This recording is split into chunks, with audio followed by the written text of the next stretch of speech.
এ বদনা এ কত সুখ আসলে কোনটি আছে? সুখ আসলে কোনটিও নাই স্যার। আপনি সুন্দর করে একটা কবিতা শুনাই, শুনেন তাহলেই বুঝবেন। আবার কবিতা শোনাবো? তোর কবিতা মানে তো ভাইরাল। আচ্ছা কলে।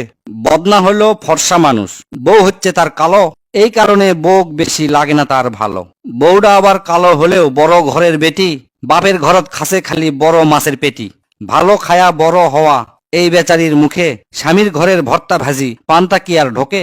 বউয়ের জ্বালা জামাই গরিব, স্বামীর জ্বালা বউ কালো, দুইজনই কয় ইনকা সংসার ভাঙ্গে দেওয়াই ভালো। দুইজনই ভুলে গেল তার তিন মানিকের কথা, সোনার সংসার ভাঙ্গে দিল এই দুই মাতা পিতা। নিজের ভুলে পথ হারিয়ে পথ ভোলা এই নারী, নিজেই নিজের ঘর ভাঙিয়ে গেল বাপের বাড়ি। ভাবিসল ভাইরা তার আগের মতোই আছে, আগের মতোই বাসবি ভালো টানবি বুকের কাছে। বাপের বাড়ির যায়া দেখে ভাবনাটা তার ভুল, ভাই ভাবিদের হাতে এখন বিষ কাটা আর হুল। কথায় কথায় কথার খোটার হুল কাটা দেয় গায়ে, পাড়াপড়শিও কাটা গায়ে লবণ দিয়ে যায়। ভাই ভাবিদের কাছ থেকে এই আঘাত পাওয়ার পর বুঝতে পারে স্বামীর ঘরেই নারীর আসল ঘর। হেলায় ফেলায় ঘর ভাঙিয়ে ঘর হারা এই নারী, চোখের জলে বুক ভাসায় বসে বাপের বাড়ি। ওইদিকে তার স্বামী আবার করছে আরেক বিয়া, বিয়া করে পড়ছে জ্বালায় বাচ্চা তিনডা লিয়া।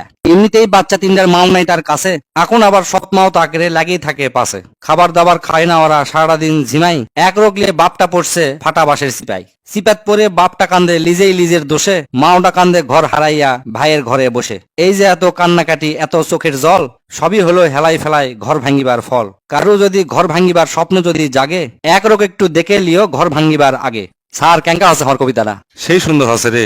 তবে তোকে একটা কথা কই, মনোযোগ দিয়ে শুনবো, কামে লাগবি। মেয়ে দেখবার যা যদি দেখিস মাও বেশি বক বক করিচ্ছে, তাহলে শূন্য তুটিস চলে আসবো। তার কারণ যে মেয়ের মাও বেশি চালাক তার আবার তত তাড়াতাড়ি তালাক। আর মেয়ে করক কই সন্তরা, ছেলেরা কিন্তু মেয়ে করক মেয়েকের মতো থাকতেই বেশি পছন্দ করে। হুমায়ুন আহমেদ কিন্তু একটা কথা কইছিল, বোকা বোকা মেয়ে করে কি ছেলেরা বেশি পছন্দ করে, অকের সংসারই বেশি ভালো টিকে।